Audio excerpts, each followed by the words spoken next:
Heloísa Santos, eu sou advogada e estamos aqui em mais um vídeo do Escritório Gouveia dos Reis para trazer para vocês um assunto bem interessante, que é a transformação digital para complicar. Muita gente não entende exatamente o que se trata essa transformação digital e, principalmente, o que ela tem a ver com o jurídico, com advogados. Então, esse é o tema do nosso vídeo hoje. Não se esqueça de se inscrever no nosso canal, deixar o seu like aqui, que com certeza teremos muitos conteúdos interessantes para você. Pri, queria que tu falasse um pouquinho para a gente, te apresentasse e trouxesse o que é essa transformação digital hoje para os empresários e principalmente, né, depois de toda essa pandemia que está acontecendo ainda no Brasil e no mundo, que com certeza isso trouxe muitas transformações, né, para os empresários, a nova forma de atuação. Então, eu queria que tu falasse um pouquinho, te apresentasse para a gente poder começar a introduzir esse tema para quem está aqui nos assistindo. Bom, boa tarde ou boa noite, né? Dependendo da hora que for assistir. Eu sou a Priscila, faço parte do grupo do Gouveia dos Reis na área de Direito Digital. E a gente vem acompanhando nos últimos meses, né, no último ano, uma evolução muito rápida da transformação digital, né, motivada pela pandemia.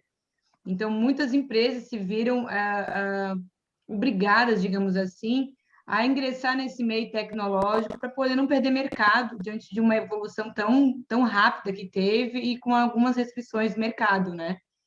E diante dessa evolução, da transformação digital, de ter que colocar teu negócio para rodar, digamos assim, no meio digital, veio também as questões jurídicas que acompanham toda essa evolução, como é um fato novo, também vem questões jurídicas que as empresas devem estar atentas para poder seguir e não correr nenhum risco, né? Nesse meio digital, porque também existem leis que regulam o meio digital, né? Inclusive o comércio digital, enfim, os e-commerce no sentido geral. Com certeza, tem bastante coisa nesse meio de transformação que às vezes o empresário nem percebe, né? Muitas empresas antes do Covid nem tinham site, não tinham redes sociais, né? Por exemplo, o ramo alimentício nem tinha cadastro, às vezes, nessas teleentregas como o iFood, o Rappi, enfim. E Débora, né, aproveitando o gancho, queria que também tu se apresentasse, e eu acho que tem um assunto bem importante que tu pode trazer para os empresários na questão da transformação digital, que é a Lei Geral de Proteção de Dados, né? Então, boa tarde, eu sou Débora, sou advogada, também trabalho com a parte de implementação e adequação da Lei Geral de Proteção de Dados.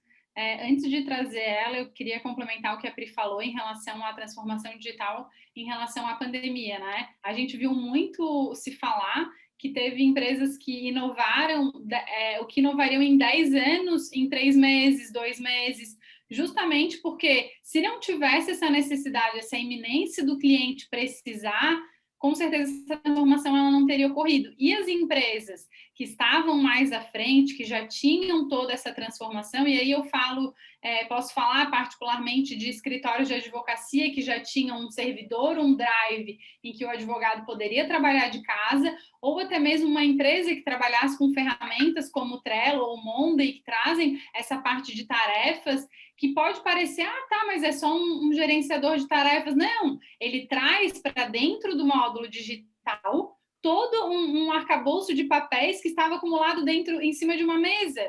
Então, assim, essa parte, ela traz bastante benefício para a empresa, e essas empresas que já estavam nesse ramo não precisaram parar a se preocupar com isso, ao passo que as que não estavam, até começar a realmente entrar no mundo de vendas na pandemia, precisaram passar por esse processo. Então, isso é bastante importante. E aí, em relação à transformação do direito digital e da LGPD, eu trago também o que a Pri falou sobre o e-commerce, sobre essas vendas através de WhatsApp ou até mesmo através do Instagram, porque isso engloba muito a parte de proteção de dados, porque a partir desse momento a gente está começando a transacionar dados através desses meios que antes não eram habitual, né? Antes, a gente ia na loja, passava o nosso CPF, os nossos dados e ali ficavam. Agora a gente compartilha com essas plataformas os nossos dados, e aí de que forma que estão sendo tratados, de que forma que os dados do titular está sendo ou não protegido, né? E aí também, porque nesse mesmo momento em que estava acontecendo essa transformação digital, a lei entrou em vigor. o que de fato tornou essa necessidade também bastante iminente.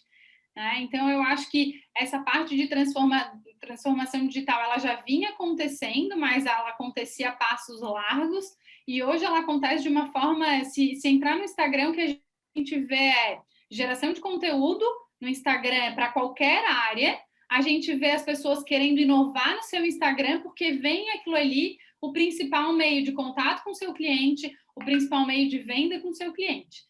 Então, de fato, na pandemia, o que a gente fez em 3 meses, a gente levaria 10 anos, se fosse o caso. E o que a gente percebe, né, que como foi uma mudança, como a Débora falou, muito rápida, muitas empresas não olharam para o viés jurídico dessa transformação digital, né? Não se preocuparam, por exemplo, olha, eu vou realizar a venda pelo WhatsApp, mas eu tenho um registro disso, eu formalizei o e-mail dessa venda, de como foi a forma de pagamento, enfim, diversas situações que às vezes o empresário ali, em decorrência dessa transformação toda, não conseguiu se adaptar, não deu tempo, né? Foi muito corrido e não deu atenção. Isso depois, futuramente, pode ter uma implicação jurídica, né, Pri? Então, até queria que tu falasse um pouquinho sobre essa questão do e-commerce, né? Do que seria essa questão de uma assessoria jurídica de transformação digital, que hoje se fala tanto e se tem tantas dúvidas, né? Certo, porque a partir do momento que eu me disponibilizo a montar uma plataforma para poder fazer uma venda, disponibilizar para as pessoas venderem na minha plataforma, ali eu implico toda a questão da lei consumerista, né, que eu tenho que estar atrelado toda a minha parte de criar uma política de venda, política de pagamento, a própria política de privacidade, termo de uso da plataforma. Eu tenho que disponibilizar para o cliente todo um arcabouço de documentos que façam com que a minha venda seja segura para o cliente, né? Eu não posso simplesmente botar uma plataforma rodar no ar e deixar começar a vender e sem ter nenhuma segurança para o cliente final, porque isso traz muito problema, né? Então, por isso que eu sempre prezo pela, se for criar algo no meio digital, já prezar desde o início, na concepção, algo já seguro juridicamente. Já formalizar a empresa, que muitos não formalizam, ficam como pessoas físicas, né? Não atuam como pessoa jurídica, e aí tem outras implicações, que pode ser notificações, né? A questão de emissão de nota fiscal, problema com troca, que ocorre muito, né? Devolução e troca. Então, assim, existe leis, tipo e-commerce, existe um decreto, é a lei do e-commerce, que regulamenta todo esse comércio eletrônico. Tem o Marco Civil da Internet, tem o direito do consumidor. Então, assim, a venda online não é um meio, é uma terra sem lei, como diz. Existem leis que regulam esse meio, esse comércio, porque é a mesma coisa que eu ter uma lojinha física. Eu tenho uma lojinha no mundo virtual, então eu tenho que seguir as regras do mundo virtual. Então, por isso que tem os problemas jurídicos envolvidos nisso também. Só que as pessoas acham que não, eu vou botar ali para rodar uma plataforma e vou pagar para ver. E aí que começa a ocorrer os problemas jurídicos e pode vir ter problemas muito sérios, né? Inclusive, a marketplace, por exemplo, se eu for rodar no marketplace, se eu não tiver nota fiscal, eu sou bloqueado no marketplace. Em uma plataforma com alguns dias sem rodar, eu perco dinheiro, né? Enfim, então tem todo um problema atrelado por questões que poderiam ter sido resolvidas lá na concepção da empresa, né? Ter já se preocupado com o meio de pagamento, com a política de privacidade, sim, ter já pensado isso antes de botar a rodar, né?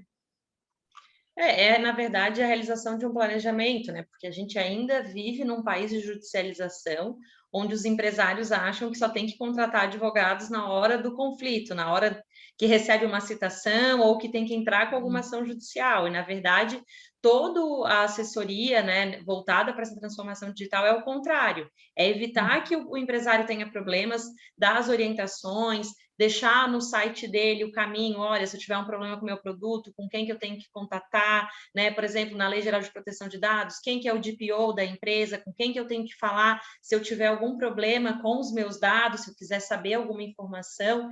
Então, e nesse pouco tempo que tu falou, né, Priscila, tu já citou diversas áreas do direito, né? Direito civil, direito tributário, Código de Defesa do Consumidor, enfim, diversas legislações que o empresário tem que estar atento, que a gente sabe que são complexas e por isso precisa de um profissional especializado justamente para fazer esse filtro e dar a orientação devida de como agir, de como se portar diante das situações, porque a gente sabe, e eu acho que é uma nova realidade, a gente não vai voltar atrás, cada vez mais o e-commerce vai crescer. Eu acho que tu tens o número, né, Priscila, do último estudo, de quanto cresceu nesses Tem até últimos tempos? uma estimativa, né, do e-commerce. Deixa eu até passar aqui para mais claramente. O crescimento do e-commerce no ano de 2020, ele movimentou 106 bilhões de reais. E a estimativa é que 135 mil lojas novas foram criadas só em 2020. Então, ou seja, um número totalmente Muito expressivo, né? expressivo, e a tendência para 2023 é dobrar esse número, então, de lojas virtuais, marketplace, em todos os sentidos. Então, imagina a quantidade de consumidor interagindo com essa plataforma e os mil motivos, né, problemas jurídicos podem ocorrer nessa transação, porque é uma transação comercial, né, como qualquer outra. Então, é essa a importância enfim, outro ponto que tu comentou do direito digital que pode estar envolvida é a questão de cybercrimes, né? Que é outra questão que plataformas estão sofrendo bastante, a questão de emissão de links com boletos falsos, enfim, como a plataforma se resguarda, tem uma proteção ali, uma segurança no meio de pagamento, como é que ela vai lidar? Então, tudo isso tem que ser transparente nessa plataforma, tem que ter toda uma política, né, na hora de desenvolver esse comércio. Então, não é simplesmente criar um meio de pagamento, uma política ali de privacidade e começar a vender, né? Não é tão simples assim. Sim, e eu acho importante ressaltar isso que tu falou, Pri, porque assim, ó, o empresário, ele pode estar preocupado ou não com isso, mas eu acho que vai muito do consumidor e até ou do titular de dados, da área de proteção de dados, mas o consumidor em si, de fazer a compra em sites que tenham minimamente uma questão de segurança, que apresentem de fato, desde um certificado digital no site que protege os dados, desde uma política de troca de forma transparente, de que tenha um aviso de privacidade também de forma transparente, porque a partir do momento que também o consumidor toma a decisão por uma empresa que tenha se resguardado com esses quesitos, com certeza as que não estão enquadradas vão começar a se perguntar, né? Por que eu não estou vendendo? Ou até mesmo para o consumidor, ele está mais garantido de não sofrer fraude, isso mesmo que tu comentou sobre a questão de link de pagamento falso. Então, na verdade, uma coisa vai puxando a outra, né? O empresário, ele precisa se preocupar, sim, mas o consumidor, ele também tem que consumir e adquirir esse tipo de segurança, né? Diferenciando, de fato, o empresário que está preocupado e o empresário que não está. Pelo menos esse é o meu ponto de vista. Eu tenho tomado esse cuidado em relação a isso, porque a gente precisa privilegiar os empresários que estão preocupados com o consumidor, que estão preocupados com o titular, né? Senão a gente vai estar dando margem para que aquele que não está, de fato, preocupado, ele vai estar se dando bem, ao passo que aquele que está se preocupando, que às vezes até está investindo um valor nesse tipo de segurança, ele não está tendo o retorno que ele poderia ter, inclusive em relação a esse tipo de coisa. Não, com certeza, é uma triangulação, né? Na verdade, todo mundo tem que estar preocupado. É igual quando a gente fala da Lei Geral de Proteção de Dados para o empresário. Não adianta só o empresário saber o que é a legislação, né? O colaborador dele precisa saber, o funcionário, o parceiro, a contabilidade, enfim.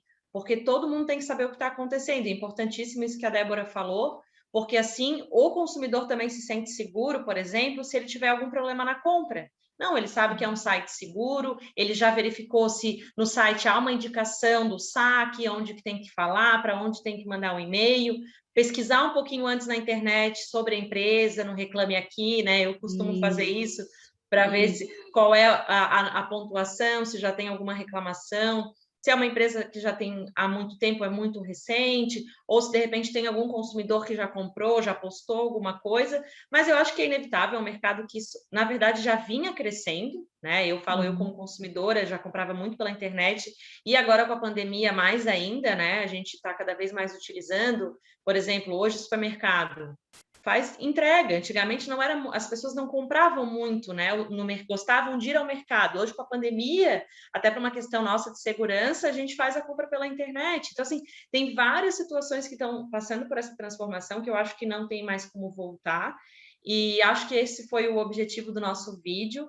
Né? A gente tende a não fazer vídeos muito longos, e sim vídeos curtos, para trazer para o empresário um pouco do nosso lado jurídico, né? Trazer essa segurança, essa assessoria, para que justamente a empresa cresça de uma forma saudável, segura e passando segurança também para os seus clientes, para os seus fornecedores, de tudo isso que a gente falou.